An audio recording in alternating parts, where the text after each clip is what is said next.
An attempt to disband KwaZulu-Natal's political killings task team has led to those in South Africa's security apparatus locking horns.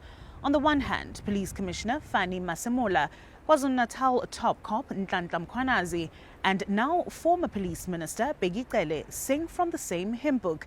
Minister Senzo Mchunu's decision was unlawful. But whose task team is it anyway? And who has the power to disestablish it? The last two executive heads who led the police ministry are at loggerheads about the law, forcing Parliament to sift through the factions and establish the facts.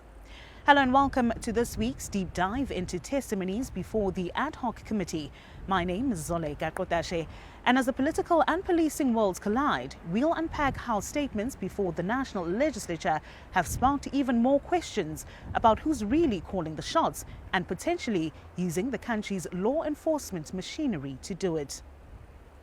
I am accused of disbandment on the 31st, disbandment of the National Political Killings Task Team on the 31st of December 2024 with the sole purpose of protecting some people called criminal syndicates. And reference is made on three cases in particular. One is the Vereeniging case in Gauteng. Second one is the 2022 case of DJ, and the other one is Matlala. Those three cases in particular, which may opportunistically be linked to what you are saying, have nothing to do with the 22 dockets that, in fact, you may be referring to. Those three dockets, because it was insinuated opportunistically and totally wrongly that those three cases were affected after the directive. That's why I'm said to have disbanded, because I was wanting to protect some people in Gauteng, which is a lie.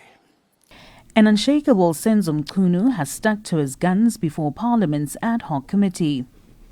I don't want to be associated with Matlala. This is what the affidavit says.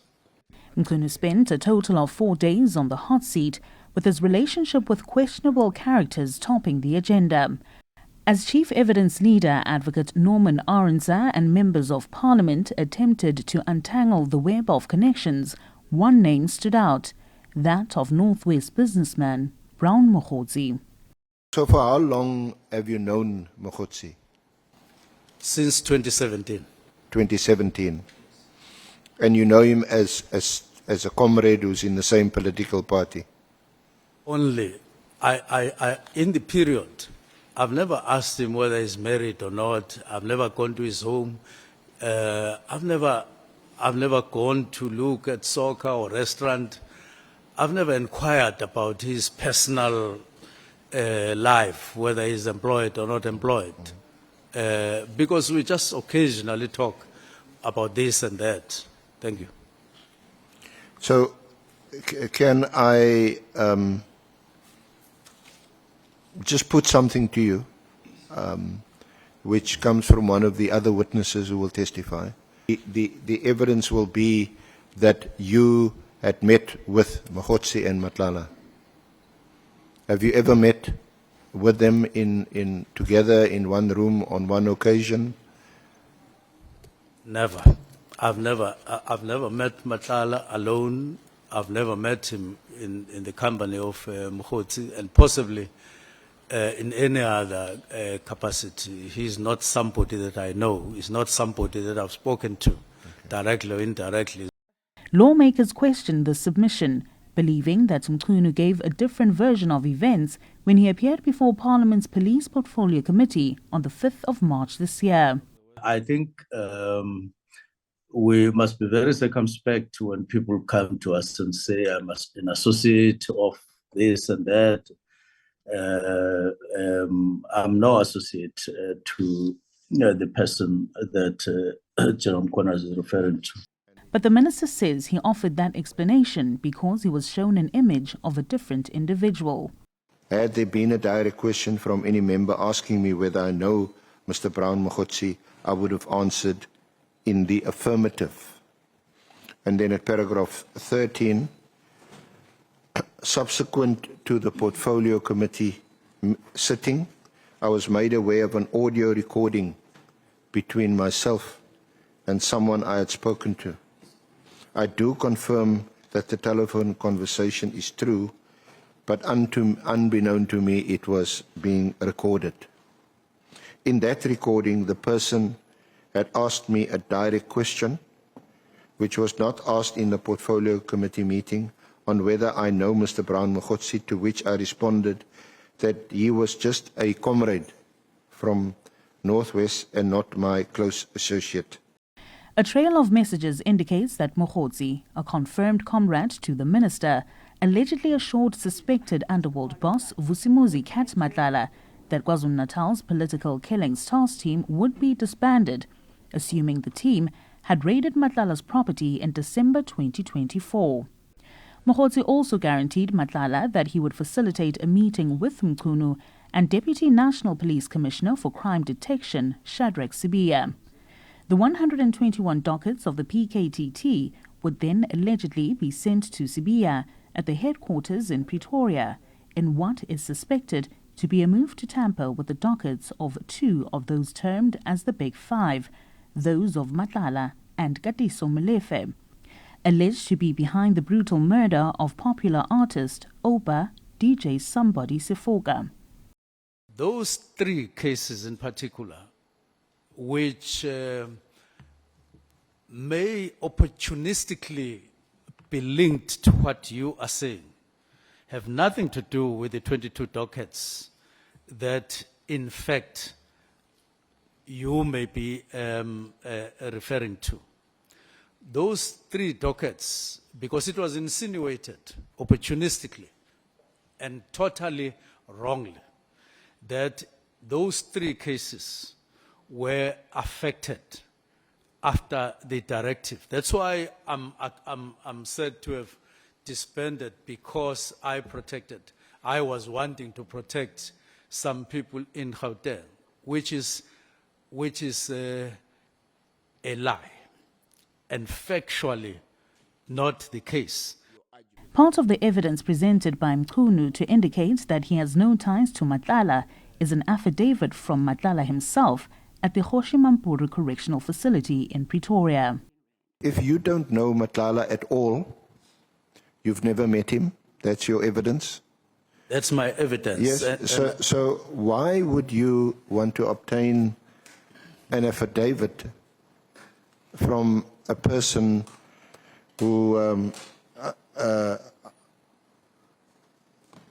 has all these allegations against him and that's imprisoned at a high security prison?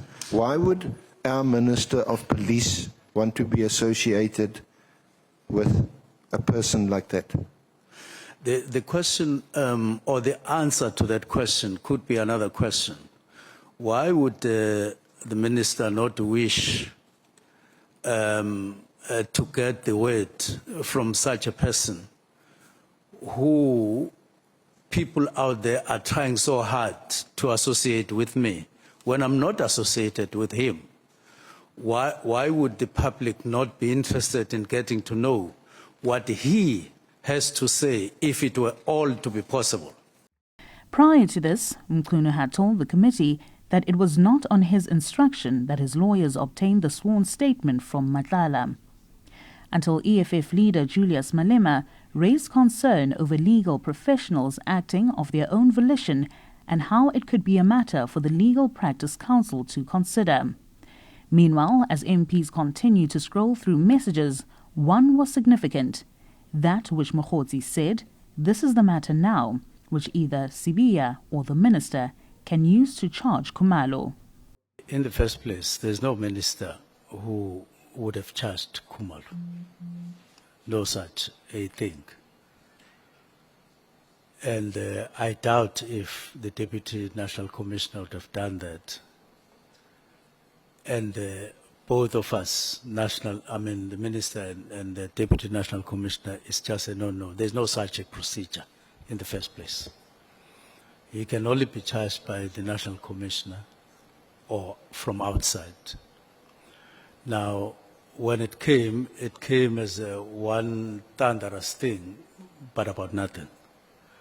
So I disregarded that on that score, that I didn't understand the meaning thereof. But knowing that I had received more or less other messages of that nature, including from Hots, which you struggle to have a meaningful. So I couldn't pursue that, but at least I knew that I had no such intention, because I mentioned there, and there's no such. So sometimes you just say, let me go on with my work, because there's no such. You are sure about that.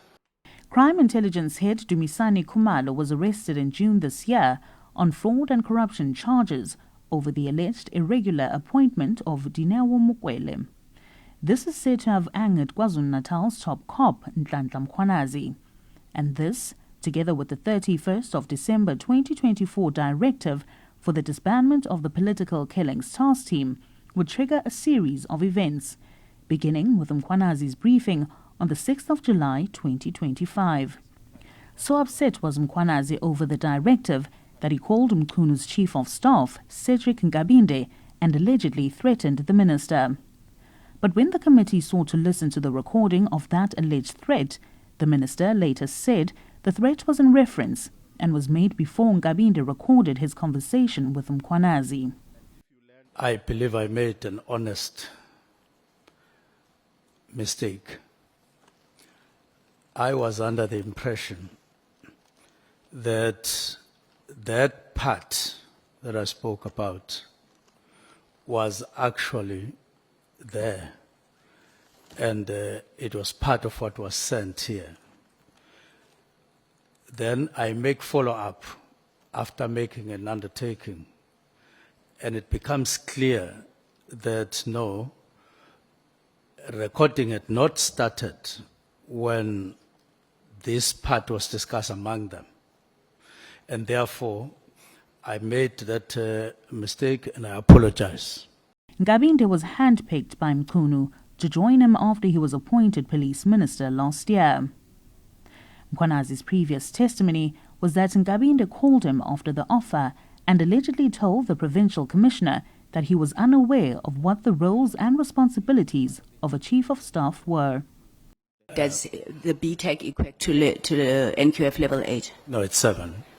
But if you have a diploma or diplomas, then it... Minister Susquat, is it not NQF level 8?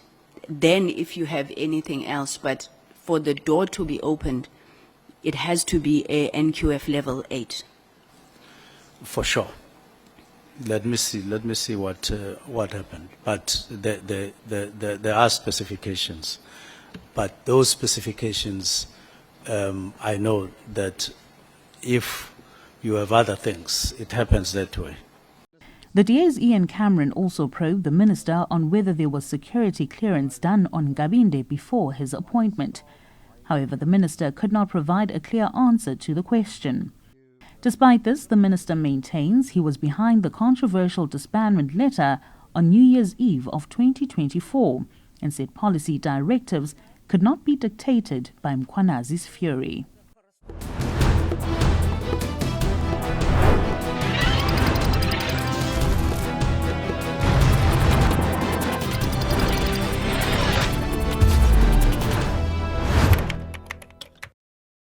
If I'm saying that the timing of issuing the letter, knowing quite well that the National Commissioner Yes. was on leave. Yes.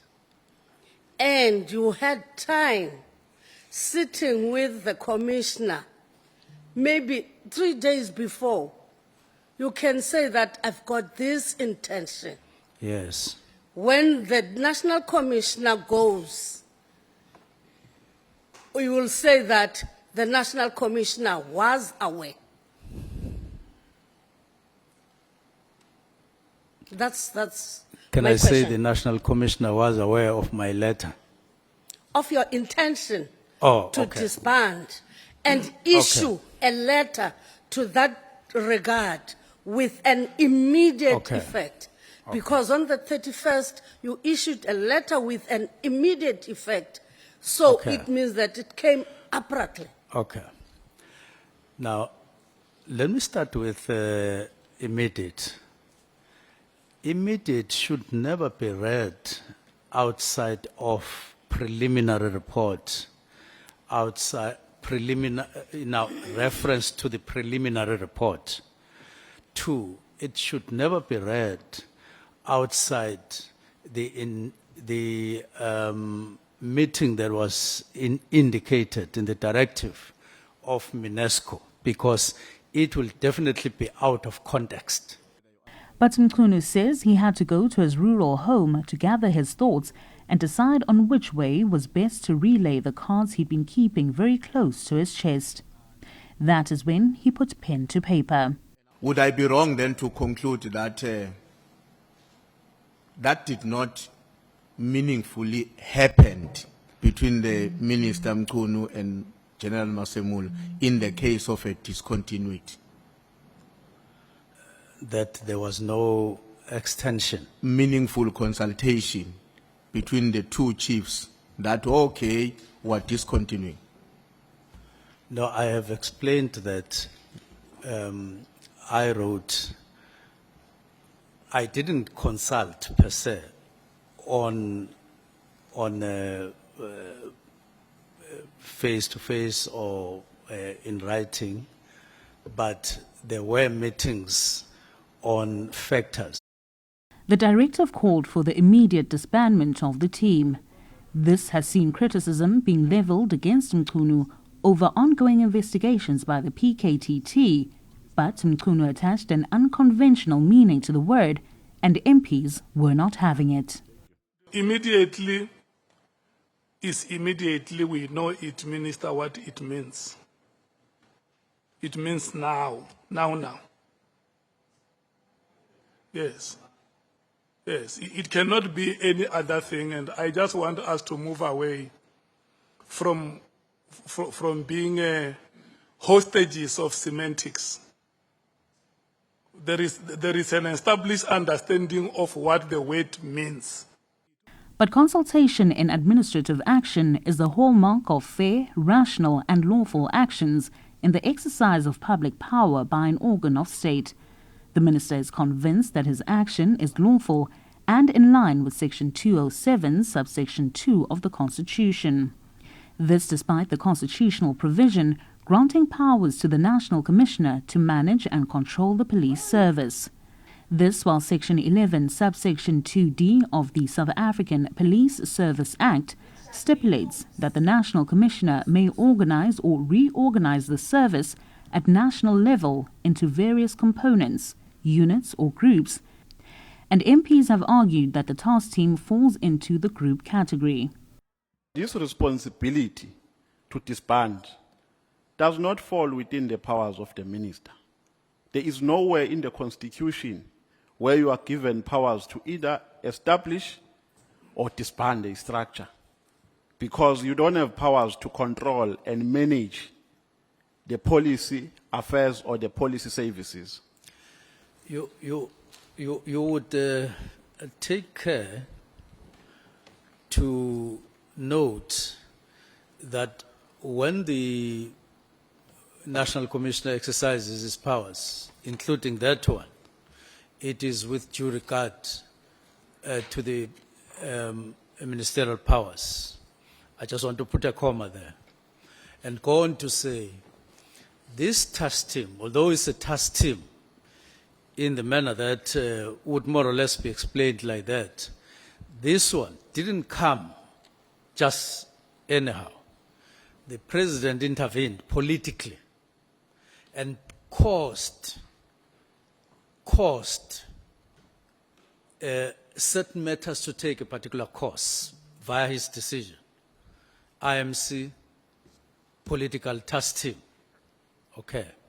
Not via the exercise of normal powers that you are talking about, where the National Commissioner in his office would say, let me reorder, let me organize, let me control, let me change, let me... It didn't come like that. It came via political intervention. Now the question is, or the issue is, if political interventions leads into what we ended up having in the manner that we had, what is wrong, either legally or otherwise, when the same political intervention is now reversed to say we are now disbanding what we brought into existence? But this is not the only directive that has been issued by the minister. Earlier this year, Mchunu disbanded the police inspectorate, a move that saw him and Masemola hauled before the Police Portfolio Committee. What would have been the nature of either other directives or any other directives you would be aware of that a Minister of Police would have given to the National Commissioner would be in the space that you were directing on? The other directives that arose in the context of discussions after we got appointed under the broad umbrella of orientation, which I said got elevated to discussions, got elevated to also decisions that were taken along the lines. I would make one example, that of removing from the structure the unit called Police Inspectorate. It was during that discussion, those discussions on the organizational structure, that the matter arose. And we said, no, after we asked questions and all of that, and we said, no, go and review this with a view to removing it from the organizational structure. In my view, that was a directive, but it arose in that context. This one arose in a different context, as I have outlined before. That directive, Minister, sounds to me very much like this directive. So you are speaking to issues of a structure being removed, the police inspectorate. You did not get as much backlash as you did on this one. Is that correct? I didn't, and that's correct. Mchunu also said there was no interministerial committee in the 7th administration, and therefore he had no legal duty to consult the other ministers who form part of the IMC. The IMC was announced by President Cyril Ramaphosa in July of 2018 and last met in September 2023 when Mchunu's predecessor, Bheki Cele, was chairperson of the conglomerate. The body's task was to address the spate of politically motivated killings in KwaZulu-Natal. When Cele was booted and Mchunu appointed as police minister, he also assumed the role of chairperson of the IMC. That is disrespectful to our society, which knows that there is an interministerial committee that deals with these matters, and then it gets dissolved. It doesn't even have a courtesy of saying goodbye. When it comes in, it knocks. When it leaves, it doesn't say bye. That's a root interministerial committee. So, Minister, you are the one who ignored the interministerial committee and overlooked it and didn't care. Because if you say Minister Cele came and briefed you about this and that, he would have told you, amongst other things I was doing, was to chair the interministerial committee seized with the political killings in KZN. What's your response to it? My response is the same as said before, that in the 7th administration, you don't have an interministerial committee on the National Political Task Team. And if you say I ignored, you mean to say it was created and I didn't assume or perform my duties as far as that is concerned, after it had been established in the 7th administration. And I'm saying in response, it was not established. So I couldn't ignore something that doesn't exist. But Arnsa contended that the scope of the Justice and Constitutional Development Minister of the 7th administration, Mameloko Kubai, is, among others, to be a member of the IMC on political killings. Mchunu, however, says there may have been a resolution of cabinet to do away with the IMC. Mchunu simply responded, "I am not aware of that." He also told the committee that his decision was also based on a work study conducted in 2019 that recommended the disbandment of the task team. That, as well as a communication received from Mary de Haas, professor at the University of KwaZulu-Natal, and whistleblower Patricia Mashale, who raised concerns over the PKTT. It means you acted with negligence because you failed to test them. Not necessarily. I've already said what they were saying in those emails and correspondence. There were other concerns raised by other people for cross-checking, and I found that, yes, I may not have ordered an inquiry, but what this one is saying sounds the same, or it looks the same, or is similar to what the other person is saying, and therefore it is a factor, and I went on. And there was plenty of time for me ahead, after the decision, to do the actual testing. Hence, I discussed a possible inquiry. Mchunu also cited an organogram as one of the bases for his decision. He told members that the team was not designed to be a permanent structure within the SAPS. But does this and the work study's recommendations render the task team illegal? Now, work study is a document which informs the role players and decision makers. What is the status of it? What budget is necessary? Is it necessary to review it or to replace it with something else?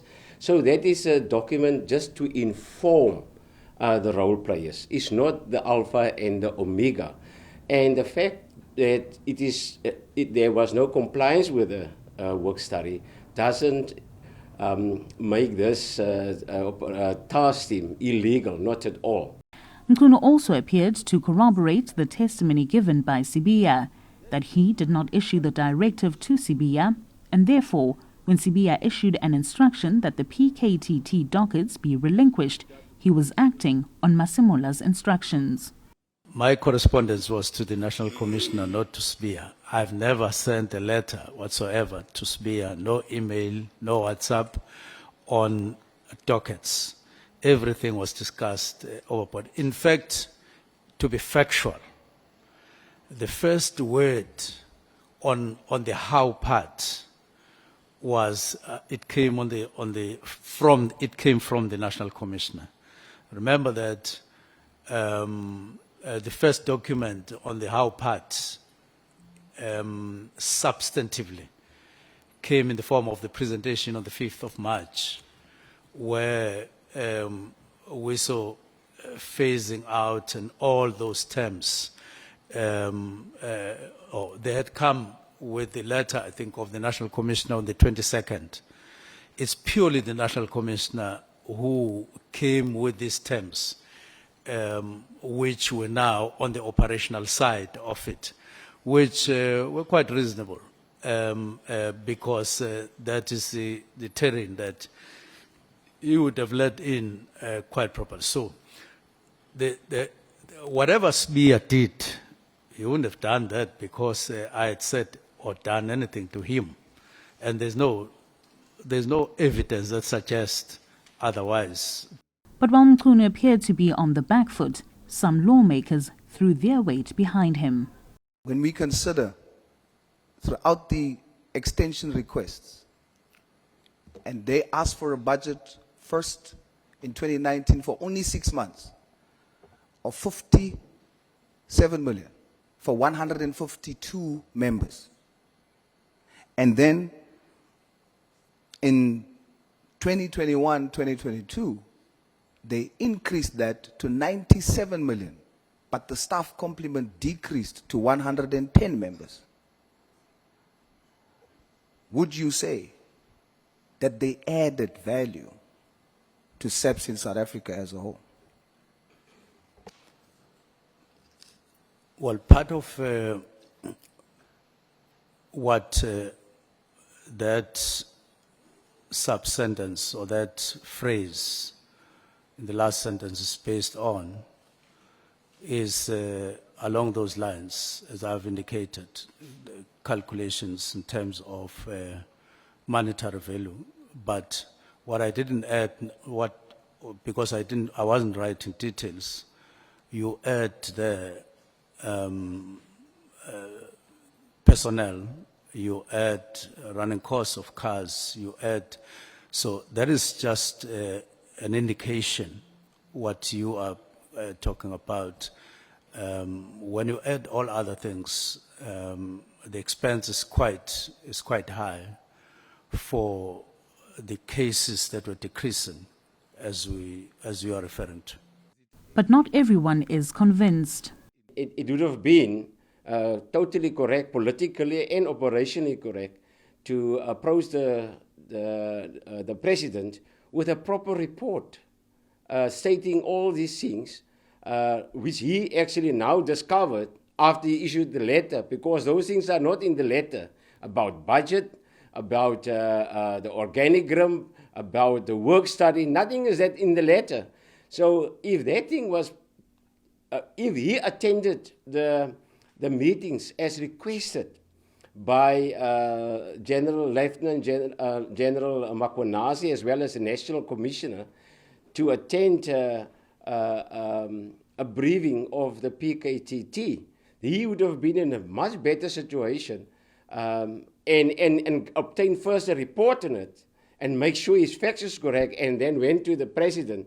Then he got a document which backs his decision.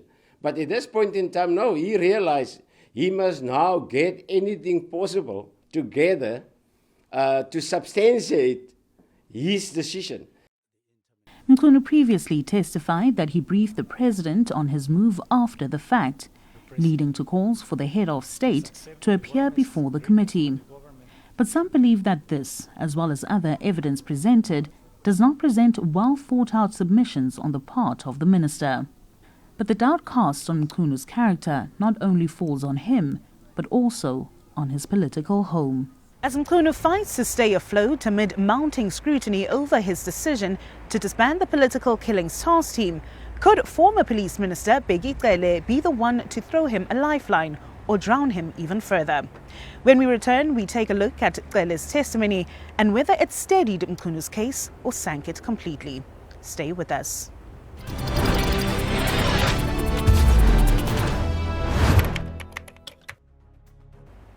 Thanks for staying with us as we shift our focus from one former police minister to another. While similarities arguably exist between the two, not least that both emerged from the same political party, one key difference stands out, at least pertaining to their submissions to the Ad-Hoc committee, their relationship, or lack thereof, with Vusimuzi Kat Matlala. While one denies it, the other seemingly, at one stage, embraced it. Let's take a look. As the spotlight now shone on an upbeat Bheki Cele, members of parliament were desperate to know how far Matlala's alleged political tentacles stretched. When I met Matlala, he was not arrested. I did not even know that he's a wanted for the things that are there. Mkwanazi previously testified that Cele had been directly linked to a money transfer from Matlala. He told the Ad Hoc Committee and the Commission of Inquiry investigating allegations of criminal infiltration in the criminal justice system that Cele sent Matlala a bank account number that was not in his name. Matlala was then alleged to have deposited money in the account and sent Cele the proof of payment, which he later acknowledged. Investigations had attempted to link Cele to the money trail, but when he was said to testify, the committee was in for a surprise. Before this Ad Hoc committee, Lieutenant General Mkhwanazi alleged that I had been directly linked to a suspicious transfer from Mr. Matlala. It is alleged that I sent Matlala a bank account number that was not in my name, but that of a third party.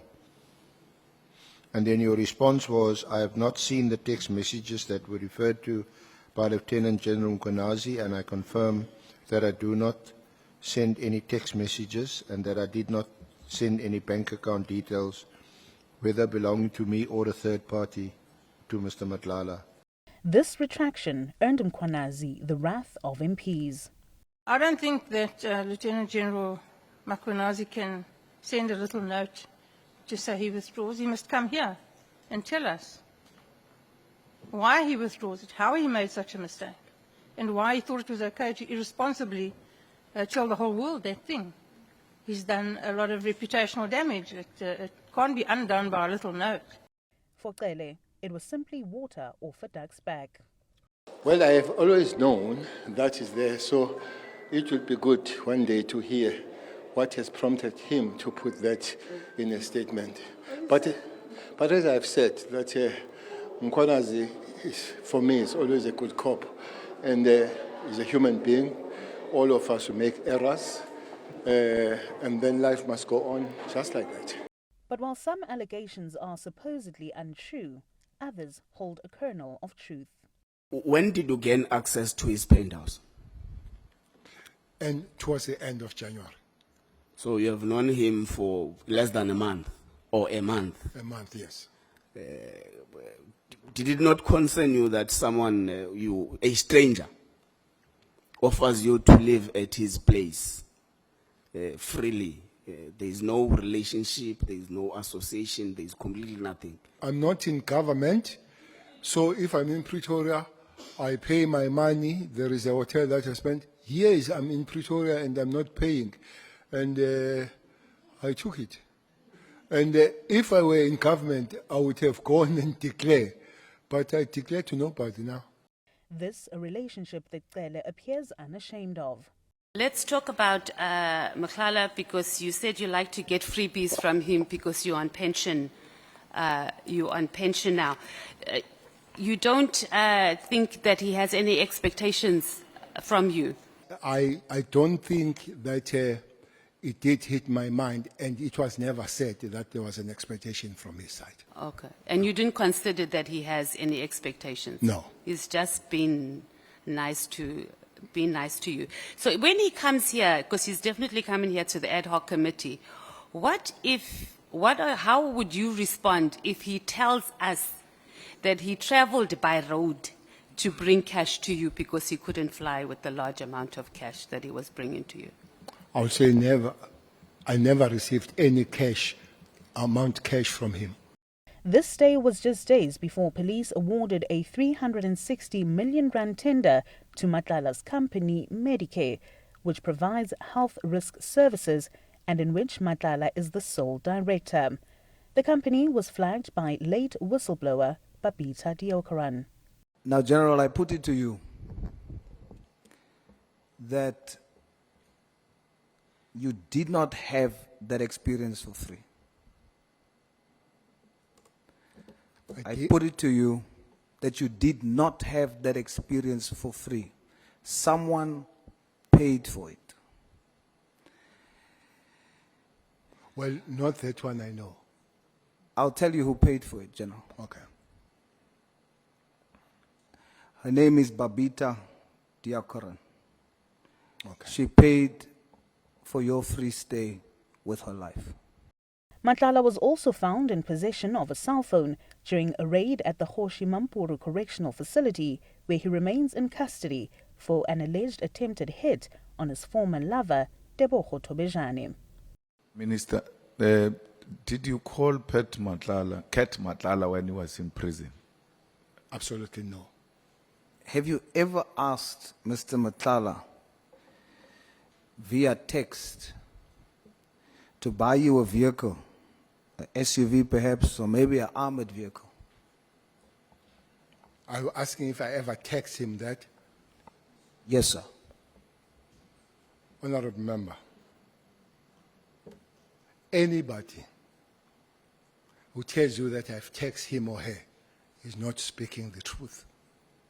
I stand by that.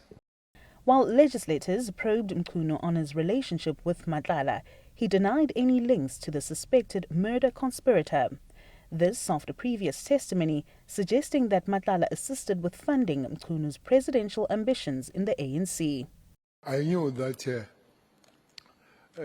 setting up or kicking the project of that will be funded of presidency. So they would have started with some funding of the project of his people that would go up there, come down there. It was also alleged that Matlala assisted, together with controversial Northwest businessman Brown Mokhotsi, to organize a dinner during the ANC's January 8 statement in Cape Town. Mchunu told the Ad-Hoc committee that he was not in the Western Cape on the day of the celebration and denied the claims. But Cele has a different account. It did tell me about the payment. It did tell me and showed me the payment of the team that were argued that it was paid on behalf of Mchunu coming here, their flights, their hotels, and all that kind of thing. So I know. So maybe one person that we need to look at very closely here would be Mokhotsi. It was also at the ANC's rally that Cele would attempt to shield the PKTT from looming disbandment. I requested the president that if he could facilitate the meeting, maybe if he has a way that this disbandment is halted until three of us, him, Mchunu, myself, we have a meeting. I thought it could be a space of taking him through what really happened.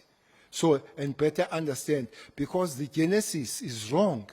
So he is not going to act correctly if your genesis is incorrect.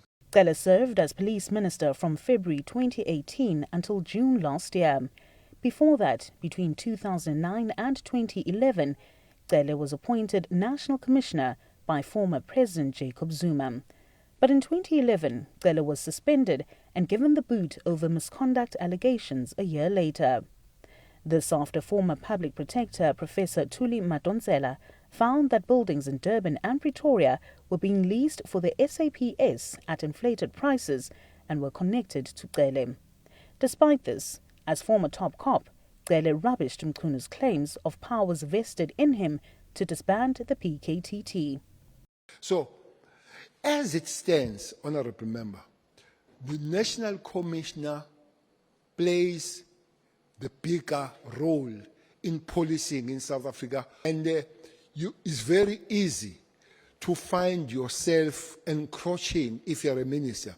That is why that I would encourage and advise anybody that comes to both of these other national commissioners, please spend most time discussing and talking. Don't wake up the next morning and tell one another that you do this or I'll do this. Please have a very open working relationship. Don't be friends. Cele believes key role players such as Mkhwanazi, National Police Commissioner Fani Masemola, and Crime Intelligence Head Dumisani Khumalo should have been consulted on the move. For me, he should have said, no, it can't happen. Maybe take the opportunity of explaining to the minister, eyeball to eyeball, how it came about and advise. But looks like there was not even an opportunity of the National Commissioner, nor Mkhwanazi, nor Khumalo, to brief the minister on these matters. I think the door was shut for them. Even if they wish to do it, it doesn't look like they were given the opportunity to do it. As former chairperson of the Interministerial Committee on Political Killings, Cele was responsible for ensuring gatherings of the group and tracking the work done by the Political Killings Task Team. During a media briefing in September 2023, the last time the IMC met, Cele said 321 dockets had been investigated by the PKTT since July 2018, while 348 arrests were effected and 233 suspects charged. At the time, 62 had been convicted, while 155 were in court. Because of this, Cele and the IMC hailed the work done by the PKTT. I don't remember anywhere as the chair and those that we're working with talking about dismantling this team at all. What I would also remember is that I guess, if I'm not mistaken, on the 7th of March 2024, the same team went to brief the president about the activities that they were doing in Fort Hare, since it was requested by the president to look at the matters of how it came about on that one. But what would be the appropriate process for the disestablishment of the structure? In my view, PKTT was established by the IMC under the leadership of the president, and therefore only the IMC could disestablish it. I have heard in these proceedings the submission that no IMC had been established under the 7th administration. I submit that this argument is incorrect. The IMC consists of ministries that form the multidisciplinary team, not the political incumbents, the ministers. Cele's submission stands in stark contrast to that made by Mchunu. You speak about this thing as if it's only police who are involved. That's why it came from interministerial committee. It's a product of interministerial committee because it's constituted by different people, not only the police. And if that is the case, you have no power to dissolve other people who don't belong to your department. What do you have to say about that, Minister? My response is that there was no interministerial committee in the 7th administration. And interministerial committee is constituted by the President and Cabinet, not by any other person as you wish, or you as you may wish. Cele emphasizes that Mchunu could have made use of other avenues to ensure that he consulted adequately. I can add to say there is also a JCPS cluster. If maybe it's not very clear with the existence, JCPS cluster, which Minister of Justice and Minister of Police are co-chairs.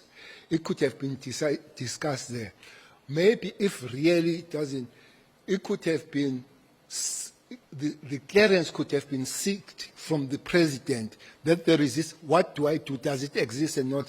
But you cannot just one swallow that makes summer here. But as Police Minister, Cele had his fair share of detractors, including Mary de Haas, who accused him of political interference. It starts with Mary writing the letter on October. And I found some similarities of the content of the letter, because this immediately is also there in that letter. So then there is a discussion of a certain stain on his written opinion piece, if it is opinion piece. Very excited to say the minister or the professor has instructed the national commissioner to disband. And 31st January happens, 31st December happens. And January, Mary, who wrote in October, comes back now, not to the minister now, to the national commissioner. The report must come on the 20th. Mary is very close to understanding whether the report has come on the 20th. But 22nd, we are bad.